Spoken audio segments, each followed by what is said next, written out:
홀로모 있죠? 나치의 유대인 학살을 홀로코스트라고 하잖아요. 거기하고 같은 말로 홀로도모르라고 하는 표현을 써서 이게 우크라이나의 대기근을 만들게 돼요. 잠깐 이 그림을 보시면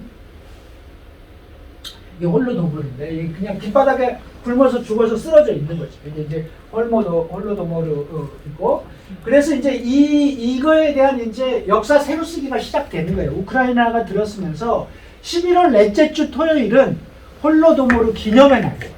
홀로도모르 기념의 날이어서 그날은 저녁 7시인가 5시가 되면 모두 이제 종을 울리고 이러면서 촛불을 켜고 모두가 묵념하는 이래서 러시아 저놈의 새끼들이 우리를 다 죽였거든 그때 막 약간 이제 그런 민족적인 문제들을 독립하고 나서는 홀로도모르 기념일이 새로 생겨난 거예요. 11월 넷째 주 토요일이에요. 그러니까 이렇게 이제 홀로도모르라고 하는 것이 바로 이 시기에 발생했던 일이죠. 이렇게 해서 어쨌든 스탈린 시대를 거쳐가요. 거쳐가면서 32년, 33년 이렇게 하고 스탈린의 강압 통치는 계속되고 이제 이런 시대가 바로 스탈린 시대로 가는 거죠. 그러다가 결국 2차 세계대전으로 이제 가게 되는 거예요. 이때까지는 어쨌든 우크라이나라고 하는 이 구조 속에서 그냥 살고 있었던 거죠. 그리고 폴란드에 있는 사람들은 폴란드 안에서 어떻게 했을 것 같아요? 아까 그 20% 이거 끄트머리에 있던 그 폴란드의 지배에 있던 우크라이나인들은 계속 독립투쟁을 해요. 또 거기서 우리는 원래 이 땅은 우리 땅이고 우리가 여기서 원래 나라를 세워야 돼. 폴란드 너네 밑에 우리 살 수가 없어. 라고 하면서 독립운동을 계속 하는 거죠. 이제 그렇게 그쪽에서는 하고 있고 이쪽에서는 어쨌든 소연방에 속해 있는 우크라이나 공화국으로 그냥 딱 살아가고 있었던 상황이었죠. 이제 이런 상황에서 전쟁이 났어요. 2차 세계대전은 그러니까 2차 세계대전은 우리가 이 우크라이나가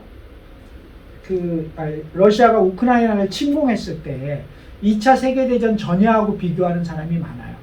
2차 세계대전 왜 발생했어요? 잠깐만. 그러니까 제가 오늘 얘기했죠. 우크라이나 역사를 하면서 옛날 얘기하듯이 세계사에 대해서 이런저런 얘기도 좀 한번 같이 좀 들어보자.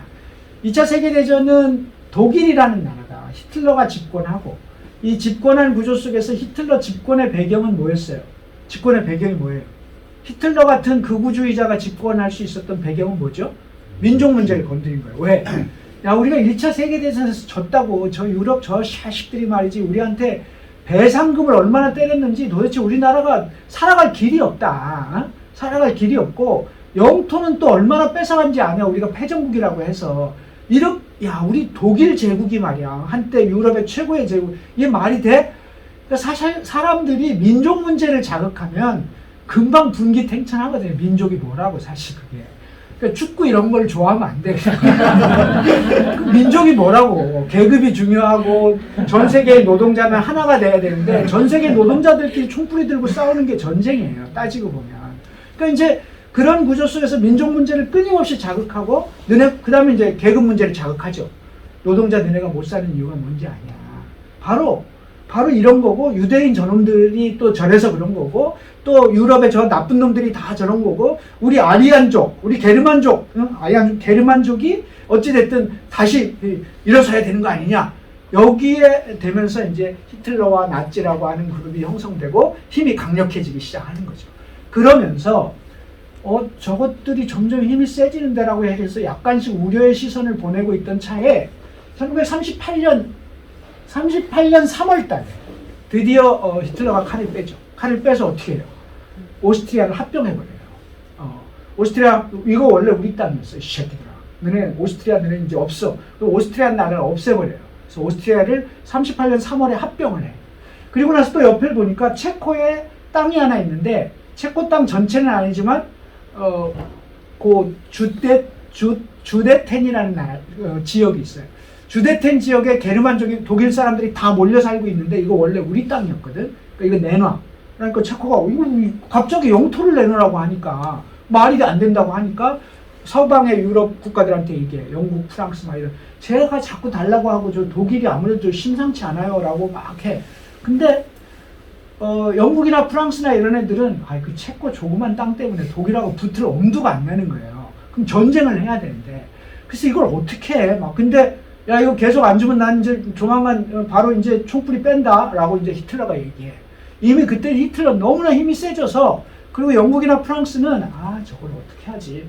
그러니까 세계사에 보면 1936년에 무슨 전쟁이 있냐면 스페인 내전이 있어요. 스페인 내전에 독일의 히틀러는 누굴 지원해요? 프랑코를 지원해요. 프랑코를 지원하면서 사실은 그리고 스탈린은 누구를 지원했냐면 원래 이제 민주정부를 지원하고 이 독일의 히틀러는 쿠데타를 일으킨 군사 정권, 나중에 이제 프랑코 정권, 스페인의 프랑코 정권이 되는 그 집단을 지원하게 되죠. 근데 스탈린은 대충 지원하고 영국과 프랑스는 아예 쌩까고 대신에 독일은 여기에 전념을 하게 되는 거죠.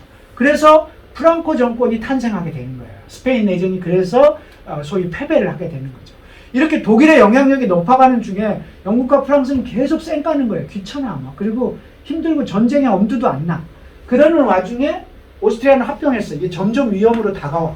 그런데도 계속 뒷전을 치고 있는데 이제는 체코 땅을 내놓으래. 주데텐을 내놓으라는 거예요. 근데 또 전쟁하게 생겼어. 그래서 안 되니까 그럼 회담을 하자. 그래서 회담을 하게 돼요. 회담을 어디서 하냐면 미넨에서 하게 되는데요. 미넨에 네 나라가 모이게 돼요. 독일과 이탈리아와 프랑스와 영국이 모이게 돼요. 그렇게 네 나라가 모인 회담이 미넨 회담인데요. 이 회담에서 독일이 안 주면 전쟁입니다 라고 하고 영국과 프랑스는 어떻게 해요? 그냥 주자. 그래갖고 줘버려요. 그래서 이 독일은 그래서 이제 이 처음에 러시아가 우크라이나를 침략했을 때 간 보는 거다. 여기서 강력하게 저항하지 않으면 이건 버릇 잘못 들이는 거다. 그러니까 미넨 회담이라고 하는 역사적 유럽의 역사를 그 당시 이제 얘기했는데 그 회담을 하면서 히틀러는 알아차린 거예요. 우리가 무슨 짓을 하든 영국과 프랑스 이것들은 절대로 전쟁에 개입하거나 적극적으로 개입할 놈들이 아니다라고 하는 것을 그 회담에서 확인한 거죠. 그리고 영국과 프랑스는 주데텐을 드려요. 히틀러한테. 그래서 멀쩡한 땅 체코슬로바키아의 그 땅을 가져가게 되는 거죠. 이게 소위 1938년 9월에 있었던 미넨 회담이에요.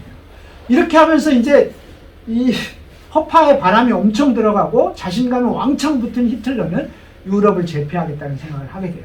그렇게 하면서 결국 그 딱 1년 만에 미넨 회담이 체결된 날짜가 1938년 9월 30일이었는데 1939년 9월 1일 날 드디어 폴란드를 침공하면서 2차 세계대전이 그래서 발생을 하게 되는 겁니다. 근데 폴란드를 침공하면서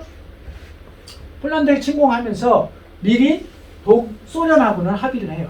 소련하고는 39년 3월 달에 또 합의하는데 독소 불가침 조약을 맺어서 이 폴란드 땅을 우리가 서로 나눠 먹기로 하고 대신에 우린 서로 내가 무슨 전쟁을 하든지 간에 너는 관여하지 않기. 이렇게 이제 서로 약속을 해요. 그러면서 폴란드를 서로 나눠 먹자. 원래 그 폴란드 땅 그거 있잖아. 그거 러시아 너네가 가져. 대신에 나머지 폴란드 땅은 내가 가질게. 이렇게 하면서 서로 합의를 한 거예요. 이게 미넨 회담의 이제 독소 불가침 조약의 본문에는 없고 2년 계약으로 그 계약을 부속 합의서로 갖고 있었어요. 폴란드 분할 합의를 하게 돼요. 나쁜 놈들이죠. 세계가 놀랬어요. 그때. 아니 어떻게 파시즘의 나치 국가와 사회주의 국가의 스탈린이 사회주의와 파시즘이 어떻게 저렇게 합의를 할 수가 있지? 이렇게 해서 세계가 전체가 놀랬어. 근데 어쨌든 독일은 이미 이제 전쟁 준비를 완전히 마친 거예요. 독소 불가침 조약을. 그러면서 39년 9월 1일 날 드디어 전쟁이 들어가게 돼요. 그렇게 시작한 전쟁이 2차 세계대전이에요. 그래서 이제 아까도 얘기했지만 우크라이나 러시아가 침공했을 때 여기 초전에 박살내지 않으면 막 곤란하겠다 해서 초기에 각국의 나라들이 너네 이런 식으로 하면 곤란해라고 하면서 무슨 경제 제재도 하고 무기 지원도 하고 막 이렇게 하기는 했지만 이제 역부족인 상황이긴 하죠. 어쨌든 그렇게 해서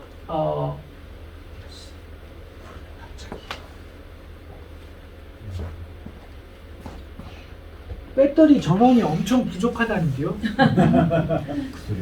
이거 어디 코드를 끄고 가셔야 돼요. 그래서 전원을 아끼고. 저는 양키죠. 네. 하여튼 그래서 이제 전쟁이 나요. 전쟁이 나고 요 전쟁 얘기를 좀 더 하면 전쟁 얘기 재미없어요? 재밌어요. 근데 어쨌든 뭐 세계사를 이번 기회에 원래 우리가 우크라이나를 하기로 했지만 이렇게 쭉 훑어보니까 여러분들이 학교 다닐 때 배웠던 거하고 이렇게 조금씩 맞아 들어가죠. 안 그래요? 그래요. 여기서 안 그렇다고 하긴 좀 그렇죠. 어쨌든 학교에서 배웠던 거하고 이렇게 조금씩 맞아 들어가잖아요. 그래서 이제 전쟁이 났는데 이 전쟁이 나면서 전쟁을 조금만 더 하면요. 그렇게 해서 전쟁이 나와서 폴란드를 서로 나눠 먹었어. 나눠 먹은 다음에 서부 유럽을 강타하다가 이제 동부 유럽으로 독일이 눈을 돌리면서 불가침 조약을 깨고 소련을 치기 시작해요. 그래서 옛 우크라이나 땅의 그 폴란드 지역부터 시작해서 쭉 밀고 들어와서 옛 우크라이나 땅 모두를 누가 가져가요? 독일이 점령하게 돼요. 이게 흔히 2차 세계대전의 가장 최악의 전쟁이었다는 독소전쟁이 이렇게 시작돼요. 그래서 이제 독소전쟁이 벌어지고 결국 어디 코앞에까지 가요? 모스크바 코앞에까지 가는 거죠. 히틀러가. 그리고서 이제 결국은 이제 패배를 하긴 하지만 소련으로서는 막 스탈린이 이제 끊임없이 밀리게 되는 거죠. 그 뭐 여러 가지 전쟁 분석이 있잖아요. 스탈린이 이렇게 파죽지세로 밀린 이유는 뭐예요? 파죽지세로 밀린 이유가 전쟁 지휘관을 그 전에 모두 숙청했거든요. 전쟁 스탈린 숙청 시기에 옛 볼셰비키의 군대 병력이나 이런 데들을 해가지고 자기 마음에 안 드는 사람들을 전부 죽여버리니까 군대의 장성급이 거의 살아남지 거의 한 80%가 죽었다는 거 아니에요. 그러니까 소위 소련군의 장교들 80% 이상이 죽었다라고 하는 통계까지 있을 정도로 군대가 완전히 싹쓸이, 물론 병사들은 살아있겠지만 군대 지휘력이 그렇게 현저히 떨어진 거죠. 근데 어쨌든 스탈린그라드 전투를 마지막으로 끈질기게 버티면서 독일이 돌아오기 시작하죠. 그래서 결국은 이제 독일이 그 전쟁에서 패배하는데 주전장이 어디였어요? 결과적으로 우크라이나였잖아요. 주전장이 우크라이나인 거예요. 그래서 전쟁이 끝난 다음에 소련의 전쟁 피해의 60%가 우크라이나예요. 그 재산, 인명, 이때 죽은 인명이 대략 500만 정도, 540만 정도가 죽은 것으로 이제 나오는데 이 우크라이나 전쟁에서만 죽은 사람이. 그러니까 이 우크라이나가 가장 치열한 전쟁터가 됐던 게 독소전쟁이었던 거죠. 그렇게 해서 어쨌든 독일이 다시 밀려서 쭉 가고 결국 독일이 이제 점점 폐색의 길이 짙어지던 1945년 2월달. 스탈린이 언제 죽어요? 스탈린은 아니 히틀러는 1945년 4월에 죽어요.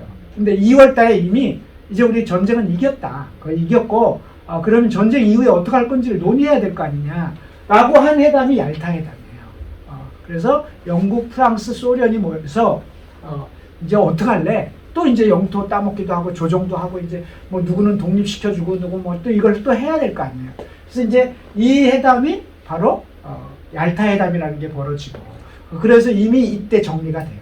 이때 이렇게 정리가 되고 이 구조에서 이제 얄타 회담에서 1차적으로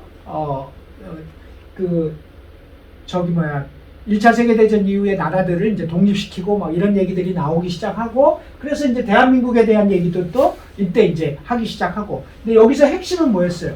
유럽 문제였고 독일의 전후 처리 문제가 가장 중요한 문제고 나머지는 격가지고 그렇게 해서 1945년 2월 얄타에서 회의를 하게 돼요. 그러면서 이제 땅을 분할하고 다 정리를 해서 주게 되는 거죠. 이때 우크라이나 지역이 이제 최초로 원래 폴란드가 갖고 있던 아까 제가 빨간 글로 쳤던 그 끝에 있는 20% 이거 소련 땅으로 해주겠다. 소련 땅을 그러면 폴란드가 얘기할 거 아니에요. 아니 우리도 열심히 싸웠는데 너무하는 거 아닙니까? 아니 그러면 알았어.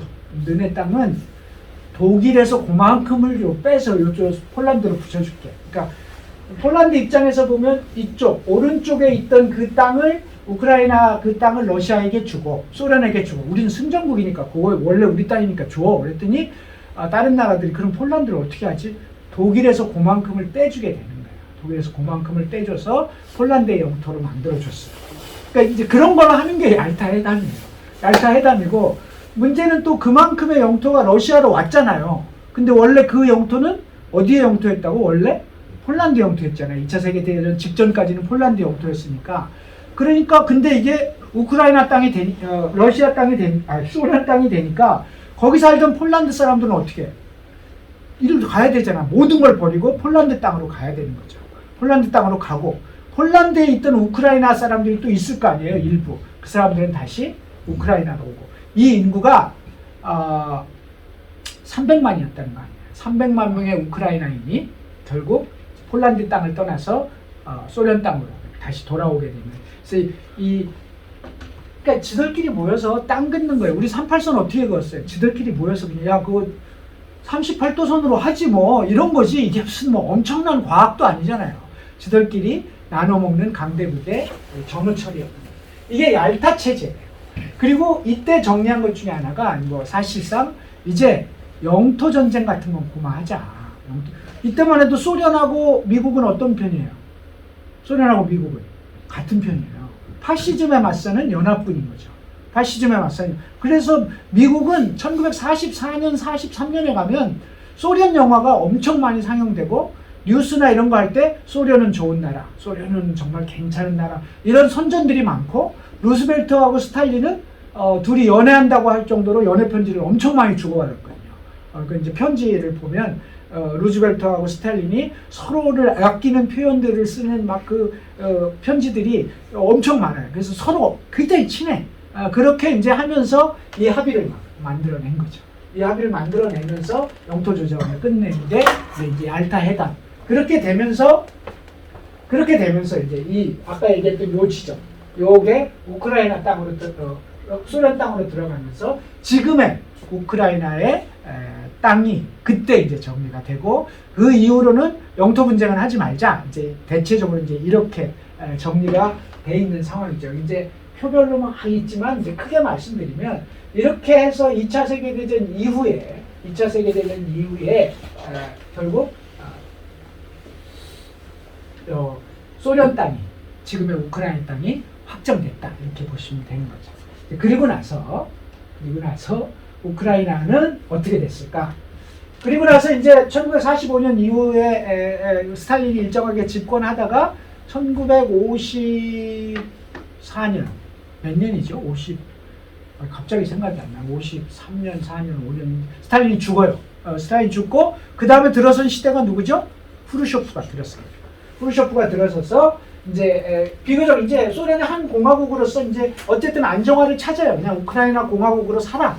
이제 우크라이나 공화국으로 살고 우크라이나의 인구 구성도 변화해서 대체적으로 30에서 40% 정도가 러시아인이 우크라이나 이제 우리로 말하면 경상도 제주도가 경상도 전라도가 되는 거예요. 그냥 뭐 한 나라 안에 있는 거지. 말이 공화국이지 중앙 집중돼 있는 그냥 나라인 거고 우크라이나와 무슨 뭐 카자흐스탄은 뭐 공화국이 다르다 이런 개념보다는 그냥 도가 다른 거죠. 도가 우리랑 비슷하다 이렇게 보셔도 되는데 그래서 소련의 한 공화국으로 안정화를 찾고 또 인구들도 섞이기 시작해요. 그리고 페레아슬라브 300주년 기념이 되는데요. 요게 이제 그래 아까 제가 그래서 강조한 거죠. 페레아슬라브 300주년 기념 우표가 발행되고 페레아슬라브는 이제 우리는 페레아슬라브라고 하는 걸 통해서 동슬라브 민족은 하나가 됐고 그 중심은 러시아를 중심으로 해서 러시아 제국으로 소련으로 넘어져 왔다. 그러니까 우크라이나 민족 이런 개념이 이제 없다. 이게 그때 300년 전에 했고 그걸 기념해서 우표까지 발생해. 그리고 기념으로 선물을 하나 줘요. 선물을 뭘 줘? 우크라이나에게 우크라이나 형식적으로 자치공화국인 우크라이나 공화국의 이 소연방의 결정으로 뭘 줘요? 크림반도를 줘요. 원래 크림반도는 우크라이나에 붙어 있었지만 우크라이나 공화국 영토가 아니었는데 우크라이나 공화국에 야 이거 줄게. 그래서 크림반도가 이때 우크라이나 공화국의 영토가 돼요. 우크라이나 이때 처음으로. 그래서 된 거. 그러니까 이때 줄 때만 해도 우크라이나가 독립할 거라고 생각도 안 했던 거죠. 그러니까 이 크림반도는 알다시피 크림 전쟁을 일으키면서까지 러시아의 역사적 전통이 있는 그런 곳이잖아요. 그리고 얄타 회담을 열었던 곳이고 러시아 인민들의 최대의 휴양지이기도 하고 역사적 연원이 깊어요. 또 이 세바스토폴 전투는 영국과 러시아가 대판 붙었던 중요한 러시아의 전투 역사적 기념이 있는 그런 이 유서 깊은 이곳을 우크라이나한테 떠준 거죠. 그러니까 뭐 한마디로 얘기하면 행정 편제를 바꾼 것일 수도 있는데 어쨌든 우크라이나 영토가 아니었던 거예요. 요것만. 요거를 300주년 기념으로 우린 다 한민족이야. 우리는 러시아에서 이렇게 해가지고 여기 소련까지 왔고 우크라이나 뭐 이런 거 따지지 말고 우리는 하나니까 이거 줄게. 이래가지고 이게 우크라이나 영토가 이때 처음으로 돼요. 1954년에. 이렇게 해서 어쨌든 후르쇼프 시대를 지나가게 되죠. 후르쇼프 시대를 지나가게 되고 다음에 후르쇼프 시대를 지나가게 되고 고르바초프 시대가 오죠. 고르바초프가 집권한 게 몇 년? 저한테 지금 이렇게 해서 저 자식 저거 연도를 어떻게 저렇게 쓰는지 다 공부하고 온 거예요. 그래서 저도 내일은 또 몰라요. 이거 하려고 막 배워갖고 온 거라고요. 1985년에 서기장이 돼요. 1985년에 서기장이 되고 32년생이에요. 고르바초프가 32년생. 고르바초프 언제 죽었어요? 올 8월달에 죽었어요. 왜 기억을 못하세요? 한 시대를 끝장낸 사람 중에 하나인데 올 8월에 죽었어요. 32년인데 22년에 죽었으니까 90살을 먹고 죽은 거죠. 근데 85년이면 몇 살에 소련 공산당 서기장을 해요? 53살. 소련 역대 공산당 서기 중에 가장 젊은 서기장이에요. 아직까지도 가장 젊은 서기장으로 1985년에 소련 공산당 서기장이 돼요. 그리고 등장하자마자 페레스트로이카와 글라스노스트라고 하는 것을 선언을 해요. 이제 현대화된 사회주의를 하겠다. 현대화된 사회주의를 하고 지금과 같은 구조가 아니고 그래서 민주주의, 인권 이런 문제들에 대해서도 하고 공산당의 일당 독재 무슨 이런 거 다 해서 정치적으로 자유화 이런 것들도 상당한 정도 풀겠다. 그리고 경제적으로 개혁 개방 이런 것까지 포함하는 게 페레스트로이카예요. 그리고 글라스노스트는 언론 개혁, 언론 개방, 언론 자유 이런 것도 상당한 정도 풀겠다. 이렇게 한 게 글라스노스트, 정보와 언론을 공개하고 개방하겠다. 이게 이 정책을 쓰면서 현대화된 사회주의, 새로운 공산주의를 만들어가겠다라고 하는 이 젊은 공산당 서기장의 포부를 밝히면서 소련의 변화가 시작돼요. 근데 사실 좀 무모했어요. 그러니까 이제 나중에 다 역사적으로 평가하는데 이런 것들을 수용할 만한 충분한 기반이 형성되지 않았던 조건이었다라고 이제 판단을 하게 되는데 어쨌든 이렇게 되니까 불만들이 터져나. 그동안 숨죽여 있던 불만들이 민족들은 민족별로 자치공화국 내에서 야 이것도 문제가 있고 저것도 문제가 있는 각각의 민족들의 욕구가 분출되기 시작하고 그러면서 체제의 모순이 폭발하고 민족 모순들이 나타나기 시작해요. 이거를 이제 감당을 못하면서 소련이 출렁출렁 하던 판에 특히 우크라이나에서는 1986년 4월 26일 날 체르노빌 원전 사고가 터지게 돼요. 이게 서방에는 어쨌든 위성 사진들이 있으니까 다 알려졌지만 소련 내에서는 28일간 비공개돼요. 28일 동안 보도 통제가 돼서 발표가 안 돼요. 그러니까 우리나라는 4월 30일 아까 동아일보 뉴스와 4월 30일자 신문이었는데 4월 30일에 3,000명이 사망했다고 우리나라 신문에는 났지만 소련 내에서는 28일 동안 체르노빌 원전 사고가 비밀이 돼요. 그러니까 비밀로 하면 문제가 발생하는 게 뭐예요? 이게 공개가 돼야 사람들도 대피시키고 공개적으로 구호 활동도 하고 이래야 되는데 비밀이 되면 아무래도 이 사건을 축소하려고 하다 보면 결국 사람도 더 많이 죽게 되고 더 원자력이나 이 방사능이 더 많이 퍼질 수밖에 없게 되는 구조가 발생한 거죠. 그래서 우크라이나 사람들은 더욱더 분노한 거예요. 그런 과정에 가뜩이나 페레스트로이카와 글라스노스트로 소련 체제가 일정하게 변화하는 과정 속에서 체르노빌 사태가 오면서 우크라이나 민족들은 점점점 불만이 더 커지면서 이완이 더 심하게 일어나기 시작한 거죠. 그러면서 체제 모순의 폭발과 민족 모순이 심화되기 시작해요. 이런 구조 속에서 디우띵 하면서 어쨌든 페레스트로이카와 글라스노스트의 고르바초프 체제가 가다가 더 이상 이를 두고 볼 수 없다라고 한 소련 공산당 보수파가 반동 쿠데타를 1991년 8월 19일 날 반동 쿠데타를 일으켜요. 그래서 고르바초프를 몰아내자 이렇게 하면서 탱크를 앞세우고 크레물린궁으로 돌격을 하게 되는 거죠. 그래서 간단하게 제압할 줄 알았어요. 이때 고르바초프는 어디에 있었냐면 러시아의 최고의 휴양지인 크림반도에서 휴가 중이었어요. 마침. 이렇게 해서 크렘린 당연히 이제 휴가 중일 때 일부러 쿠데타를 한 거죠. 그렇게 해서 몰고 들어왔을 때 이것을 몸으로 막아선 사람이 당시 최고의 의장이었던 보리스 옐친이었어요. 그래서 보리스 옐친이 막아서고 소련의 인민들이 모두 크렘린 광장으로 오면서 탱크 앞을 가로막게 되는 거죠. 그러면서 이 보수적인 반동 쿠데타는 그야말로 어떻게 돼요?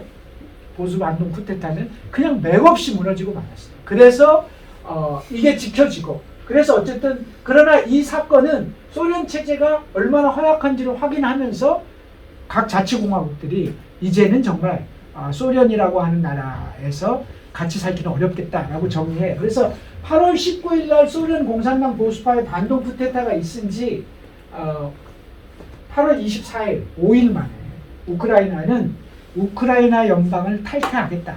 우크라이나가 연방을 탈퇴하겠다. 그리고 독립국가를 우리는 앞으로 지향할 것이다. 라고 하는 것을 5일 만에 선언을 하게 돼요. 그렇게 하면서 1991년 12월 1일 그 사이에 선거를 거쳐서 대통령을 뽑고 1991년 우크라이나 정부를 수립하게 되는 거예요. 그래서 지금 우리가 알고 있는 우크라이나 정부는 이렇게 탄생했어요. 이 과정에서 러시아와 이러저러한 것들이 있었고 이러저러한 것들이 있었지만 이제 본론으로 들어가는 우크라이나 정부는 이렇게 해서 탄생을 하게 됐습니다. 질문이 있어요. 대체적으로 우크라이나가 어떻게 발생했고 그들의 역사적 연원이 어떻고 어떤 흐름을 가지고 왔으며 러시아의 관계가 어떻게 형성되어 왔는지는 감을 잡으셨죠? 네. 조금 더 할까요? 아니면 고마할까요? 1시간 반 됐어요. 화장실 갔다 오고 5분만 더 할까요? 5분 있다가 화장실. 원래 제가 2시간을 하도록 돼 있었는데 하다 보니까 1시간 반을 너무 재밌으니까 그냥 훌쩍 나만 재밌습니다. 재밌으면 금방 봤어요. 그러면 5분만 쉬었다가 제가 왜냐하면 다음 시간을 너무 분량을 많이 남겨 다음 시간이 원래 더 할 얘기가 많은 건데 그래서 조금만 더 하도록 할게요. 그러면 한 5분만 쉬었다가 하도록 하겠습니다. 5분만 쉬었다가 우크라이나에 들어왔어요. 이제 우크라이나에 들어왔고요. 그다음에 길고 길었던 역사를 이제 정리를 하고 우크라이나가 이제 독립선언을 하게 돼요. 1991년 12월 1일 날 정식으로 정부를 수립하면서 우크라이나라고 하는 국가가 섰죠. 우크라이나 독립선언의 의미를 보면 20세기 이후에 이제 우크라이나가 나중에 이제 침략 직전인 2월 21일 날 푸틴이 TV 연설을 하면서 우크라이나는 우크라이나만의 국가를 가진 적도 없다. 그것은 러시아의 일부일 뿐이었다. 이렇게 얘기를 하면서 이제 침략의 명분을 삼는 TV 연설을 해요. 그리고 25일 날 이제 침공을 시작하는데요. 근데 사실은 20세기 이후에 6번째 독립선언이에요. 그때마다 나라가 좌절됐지만 현실적으로 어쨌든 우크라이나가 스스로 나라를 만들겠다는 노력을 해왔다는 것은 역사적으로 증명이 되고는 있는 사실이죠. 문제는 이 구조 속에서 소련 붕괴의 결정적인 변곡점이 된 건 사실이에요. 우크라이나가. 왜? 제일 큰 나라였고 제일 자원이 풍부하고 농업지대였고 소연방을 지키는 나라 공화국 중에서 가장 크고 가장 발달된 지역이었기 때문에 여기가 독립했던 건 다른 데 미친 영향이 굉장히 컸던 거죠. 그래서 어떤 사람들은 소련 붕괴의 시발점을 만들었던 것이 바로 우크라이나다. 거꾸로 얘기하면 지금 러시아 입장에서 보면 저것들 때문에 소련이 붕괴됐다라고 생각할 수 있는 거죠. 그만큼 일정하게 영향력을 가질 수밖에 없는 그런 거였다. 소련 붕괴의 결정적인 변곡점이었고 과거 소련의 영광을 얘기하는 푸틴 입장에서 그래서 우크라이나는 다른 공화국보다 훨씬 더 그 중대한 의미를 갖고 있는 거고 그런 것들이 사실은 침공이라고 할 때 그런 배경에 깔려 있는 지점들이 있다. 우리가 이제 역사를 배운 이유가 바로 그런 지점이 있다라고 하는 거죠. 그리고 그렇기 때문에 더욱더 푸틴은 TV 연설을 통해서 우크라이나는 나라를 가진 적이 없다라고 하는 얘기를 또 일부러 하면서 침공한 이유도 바로 이런 역사적인 흐름들이 있다. 이게 이제 국기인데요. 밀밭이고 그래서 이제 이 밀밭과 하늘을 비교해서 이렇게 이제 국기를 만든 겁니다. 이 국기가 맨 처음 사용된 건 아까 얘기한 것처럼 폴란드 내에서 독립국가를 세웠다가 한번 망했는데요. 그때 만들었던 독립국가의 깃발을 지금 쓰고 있는 거예요. 그러니까 이제 이들이 그런 역사성을 이제 우리는 갖고 있다라고 생각을 하고 있는 거죠. 어쨌든 이렇게 우크라이나가 독립선언을 하고 나서 이제 나라가 시작됐어요. 나라가 이렇게 시작돼서 지금까지 6명의 대통령이 나왔는데 1991년 레오니드 크라프추크부터 블라디미르 젤렌스키까지 현재 6명의 대통령이 나왔고 요 쿠츠마만 재선을 해서 1대, 2대, 3대, 4대, 5대, 6대, 7대 이렇게 이제 대통령을 했는데요. 우크라이나 독립하자마자 이런 문제들에 부딪혀요.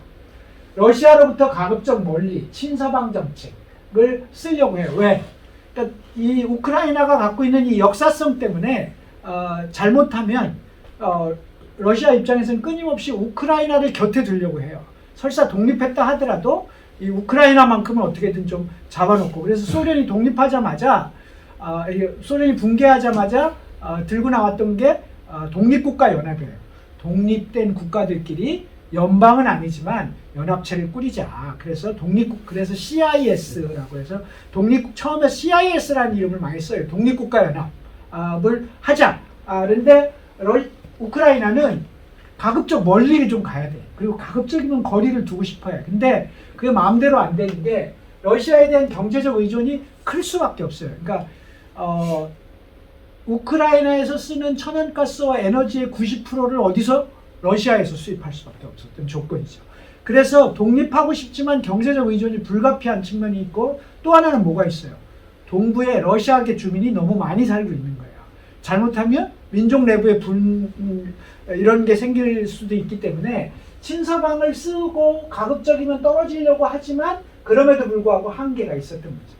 이제 그러면서 어쨌든 독립된 국가들이 공통적으로 있었는데 경제 침체와 정치 불안이 있는데 특히 우크라이나는 가장 가난한 나라가 돼버려요. 그러니까 원래 우크라이나 공화국으로 있을 때는 폴란드보다도 잘 살고 벨로루시보다도 잘 살고 뭐 잘 살았는데 오히려 독립한 다음에 훨씬 더 못 사는 나라가 돼버리면 그러면 국민들 입장에서는 불만이 올라오고 있는 거죠. 그래서 경제가 침체하고 정치도 불안해. 이 원인을 살펴봤더니 우크라이나의 고질적인 문제가 올리가르히가 지배하는 사회 구조. 이게 이제 영어로는 올리가키라고 하는데 과도 독점 체제, 기득권 체제. 주로 누구냐면 공산당의 관료들이 우리도 해방됐는데 다시 해방 이후에 기득권은 누가 가져가요? 친일 자본 세력들이 갖고 가고 친일 기득권 세력들이 갖는 것처럼 됐는데 공산당이 됐어. 이제 공산당이 예전처럼 일당 독재를 휘두르지 않고 다당제가 됐는데 옛 공산당 관료들이 모두 기득권을 쥐고 있고 그들이 독립된 나라에 돈 가진 사람들로 다 바뀐 거예요.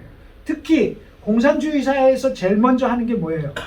민영화를 시켜야 될 거 아니에요. 그동안 다 국가가 기업을 갖고 있었는데 말하자면 이 기업을 다 불화해 주는데 누가 다 가져가 그거를?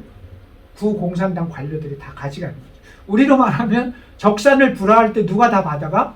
친일 자본들이 다 가져간 것처럼 비슷한 양상이 벌어진 거예요. 그래서 올리가르히가 지배하는 사회 구조가 돼요. 그러면서 사회적 불평등이 나타나고 그래서 일반 서민들은 이제 무슨 독재국가도 아니고 이러면서 선거도 해서 사람도 뽑고 뭐 자유가 어떻고 민주주의가 어떻고 하는데 더 못 살아. 못 살고 이 기득권 세력들만 더 잘 살고 불평등이 심해지고 이러면서 불만이 등장해. 이런 불만을 가장 쉽게 재우는 거는 민족 문제인 거죠. 그래서 이제 민족적 자긍심을 계속해서 강조하고 우리는 러시아하고 다르다 뭐 그러면서 우크라이나 역사를 새로 쓰고 막 이러면서 그렇게 하면서 이제 자기 자존심을 살리려고 하는 거죠. 그래서 우크라이나를 공용어로 쓰고 러시아어는 불인정을 하고 이렇게 하지만 동서간의 지역적 갈등과 친러와 친서방의 갈등이 이제 생겨나는 거죠. 왜냐하면 동부의 자본들은 러시아로부터 주민들도 거기 많이 살고 있을 뿐만 아니라 전통적인 중화학공업을 동부의 자본들은 갖고 있었기 때문에 이제 그런 측면에서 또 지역적으로도 친러와 친서방으로 약간 갈등을 겪게 돼요.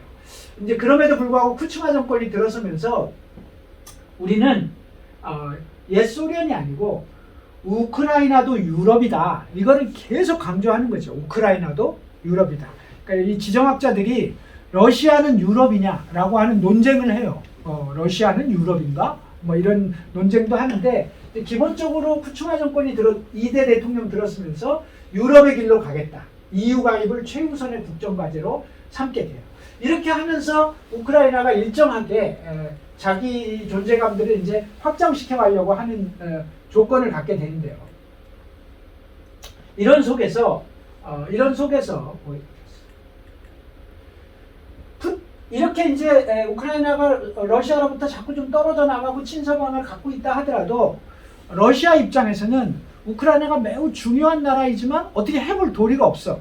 왜냐하면 이때는 러시아도 붕괴되고 나서 정신 못 차릴 때예요. 이 정신 못 차릴 때 러시아 영웅이 등장하는 거죠. 누가? 푸틴이 2000년에 집권을 해요. 2000년에 집권을 하면서 이때부터 옛 소련의 영광을 얘기하고 이때부터 조금씩 이제 소위 말하면 러시아가 자리를 잡기 시작해요. 그 전까지 러시아도 고전의 고전을 면치 못했고 그런 속에서 다른 독립한 나라들이 통제할 만한 힘도 없었던 건데 푸틴이 등장하면서 이제 힘을 키우기 시작하죠. 특히 러시아 입장에서 더욱더 어려웠던 것은 이런 문제죠. 여기 이제 나오는데 나토에 가입하기 시작해요. 1999년 붕괴된 지 8년 만에 폴란드, 헝가리, 체코. 이건 뭐 옛날에는 소위 소련의 무슨 국가라고 불렀어요? 위성 국가라고 부를 정도로 그런 나라들이 이제 나토에 가입을 시작해요. 나토가 뭐예요? 2차 세계대전 이후에 유럽의 동맹이잖아요. 유럽의 군사 동맹이 나토예요. 이거에 맞서는 소위 이 공산주의 국가들의 군사 동맹 이름이 뭐예요? 바르샤바 조약기구. 이래서 서로 하고 있는데 세월이 지나다 보니까 바르샤바 조약기구는 끝났고 오히려 폴란드, 헝가리, 체코 같은 나라들이 나토에 가입을 시작해요.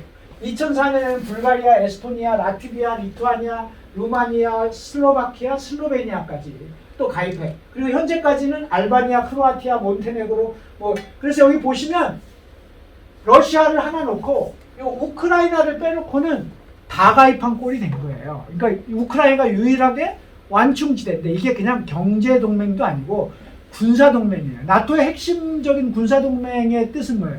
어떤 한 나라가 침략받으면 가입한 모든 나라는 떼거지로 몰려가서 혼내준다. 이게 규약의 핵심이잖아요. 그렇기 때문에 러시아 입장에서는 우크라이나마저 이런 생각을 하는데 우크라이나도 이제 나토 가입이라고 하는 문제를 갖고 나오기 시작하는 거죠. 우크라이나 입장에서는 유럽으로 가겠다라고 하는 고민도 있고 그런 속에서 나토 가입 문제가 이제 현안으로 등장을 하게 되는 거죠. 어쨌든 이런 속에서 푸틴이 등장하면서 요 지형의 변화들이 이제 나타나기 시작해요. 그러면서 아까 얘기한 개입이 시작돼요. 우크라이나에 대한 개입을 시작하자. 우크라이나에 대한 개입을 시작하게 되죠. 그래서 이제 너네 자꾸 그런 식으로 하면 곤란해. 그래서 가스값을 올려요.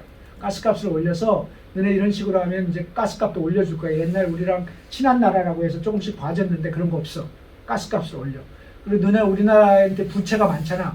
빚 빨리 갚아. 막 이렇게 하면서 우크라이나를 압박해. 그렇게 한편으로 압박하면서 한편은 또 어떻게 해? 그 나라의 친러 정치 세력을 적극적으로 후원하기 시작해요. 그래서 이 나라를 친러적인 경향을 갖는 정권이 집권하도록 해야 되겠다. 이런 이제 생각을 하게 되는 거죠. 그러면서 우크라이나에 대한 개입을 소련이 천천히 2000년대 초반 푸틴이 들어서면서부터 개입을 시작하죠. 그러면서 드디어 2004년에 선거가 벌어져요. 그래서 친서방을 얘기하는 유센코라고 하는 우크라이나 말로는 유시첸코인데요. 아까 제가 앵코는 전부 우크라이나 사람이라고 했죠. 유센코라고 하는 사람과 야누코비치라고 하는 사람이 2004년 선거에 격돌을 하게 돼요. 2004년 선거에서 격돌을 하고 그래서 1차 투표에 과반수가 없어가지고 2차 투표까지 가요. 이 선거가 얼마나 치열했냐면 여기 좀 얼굴이 멀쩡한데 제가 그 사진을 안 했는데요. 선거 기간 중에 이 사람이 병원에 실려가요. 다이옥신 중독으로 해가지고 그래서 40대의 이 피둥피둥한 피부가 60대, 70대로 단순간에 바뀌었어요. 다이옥신을 100배 이상이 검출되는, 누군가 독약을 탄 걸 마신 거죠. 근데 어쨌든 그런 과정을 거치면서 목숨은 건졌는데요. 1차에서 과반수가 없어서 2차 투표를 했어요. 2차 투표를 해가지고 결국 러시아 친러적 경향을 갖는 야누코비치가 49.53대 46.66 3% 차이로 결국 야누코비치가 집권을 하게 돼요. 3% 차이면 커요, 작아요? 커요, 작아요? 크죠. 이재명은 0.7%였는데 엄청 큰 거죠. 3%면. 어쨌든 3% 차이로 결말이 났어. 2차는 과반수가 아니라도 종다수로 득표하는 거기 때문에 1차에서는 과반수인데 2차에서는 어쨌든 더 많은 사람이어서 이 사람이 당선이 됐어요. 그래서 친러적인 경향을 갖는 정권이 들어섰다라고 생각하는 순간 부정투표 시비가 붙게 돼요. 그래서 곳곳에서 이제 막 유권자보다 숫자보다 많은 투표들, 특히 동부 지역에서는 유권자가 100명인데 투표자가 105명이 나오고 105%가 투표하고 막 이런 사례들이 발생하면서 이제 가뜩이나 불만이 쌓여있던 국민들이 들고 일어서기 시작한 거예요. 부정투표, 정치 부패, 올리가르히, 자유와 인권 이런 걸 가지고 이제 국민들이 들고 일어서요. 이 혁명이 오렌지 혁명이에요. 오렌지 혁명은 이 사람의 선거 기간 동안에 쓴 색깔이 오렌지 색깔이었기 때문에 이 혁명을 오렌지 혁명이라고 하고, 그리고 이제 이렇게 다 깃발도 오렌지 이 색깔을 들고 다 광장으로 모여서 부정선거를 뭐 어쩌고 저쩌고 하고 해서 이제 소위 민주주의 혁명을 시작하게 돼요. 이게 이제 오렌지 혁명이라고 하는 혁명이 2004년 선거 이후에 벌어지게 돼요.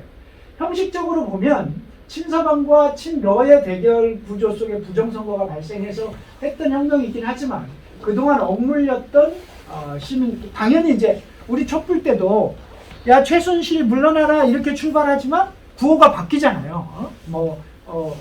가스 민영화를 반대하는 뭐 또 하고 인권과 자유에 대해서도 얘기하고 대한민국의 미래, 적폐 청산 막 이런 얘기를 하게 되는 것처럼 우리 촛불을 연상하시면 딱 맞다고 볼 수 있어요. 촛불 혁명과 같은 혁명이 오렌지 혁명이 발생하게 돼요. 그래서 결국 민중들의 이 혁명의 열기에 놀란 중앙선관위가 결정을 내려요. 부정투표였음을 확인하고 재선거에 들어가도록 하겠다. 이렇게 얘기해요. 그래서 다시 또 선거를 해요. 다시 또 선거를 해서 유센코 같은 분들 당선이 돼요. 그렇게 해서 오렌지 혁명이 성공했어요. 그럼 어떻게 해야 돼요? 유센코는 뭘 받아야 돼요? 혁명 정신을 받아야 될 거예요. 문재인은 뭘 받아야 돼요? 촛불 혁명의 정신을 못 받아가지고 지금 진 거잖아요. 따지고 보면. 그러니까 유센코 이제 촛불 혁명의 정신을 받아야 돼요. 근데 요거 보고 보세요. 아까 제가 동서 얘기했잖아요. 이게 오렌지 색깔이 유센코의 득표. 그 다음에 요 파란색이 누구? 야누코비치의 득표. 그러니까 우리나라 못지않네. 못지않게 93.74%, 뭐 95.72%, 96.03%, 여기도 마찬가지. 93.54% 이렇게 갈라진 투표 양상을 보이는 거죠. 이렇게 갈라진 양상을 보이고 이쪽은 친러와 동부의 기득권 재벌 중심, 이쪽은 친유럽과 신흥자본 중심. 엎어치나 매치나 결국은 자본 중심의 정권인 건 사실인데 표는 어쨌든 이렇게 갈렸어요. 이렇게 갈린 상태에서 야누코비치는 이 유센코 정권 시기에 오렌지 혁명을 실족하고 급속한 유럽화를 치장하고 시장 개방과 나토와 EU 가입을 추진했지만 동부 러시아계 주민들이 반발하고 친서방 정책을 쓰고 있었지만 일정하게 한계가 존재하고 가스 에너지의 90%를 러시아에 의존하고 이러다 보니까 여기 혹시 문재인 정권을 좋아하시는 분 계실지 모르겠는데 결국 이것도 저것도 아닌 정권이 돼버린 거예요. 이것도 저것도 아닌. 그러니까 문재인식으로 얘기하면 촛불혁명의 승계도 못하면서 그러면서 현실적으로 더 나아가지도 못하는 그냥 어정쩡하게 결국 끝내버리는 정권이 되면서 불만은 폭증하기 시작한 거죠. 혁명까지 일으켜서 해줬는데 이 새끼들 말이야 이렇게 된 거예요. 그렇게 해서 다시 붙은 선거에서 다시 붙은 선거 2010년에 다시 선거에 붙는데 율리아 티모센코라고 하는 여성 후보가 이제 아까 얘기한 그걸 이은 유센코를 이은 후보라면 야누코비치가 다시 나왔어요. 그래서 이번엔 야누코비치가 이기게 돼요. 당연히 이기지. 우리가 윤석열 이긴 거라고 생각하시면 돼요. 당연히 이기지.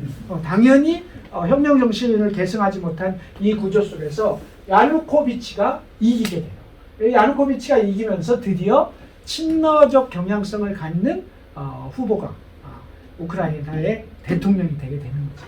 이게 2010년의 대통령 선거였어요. 그래서 실제로 당선이 됐는데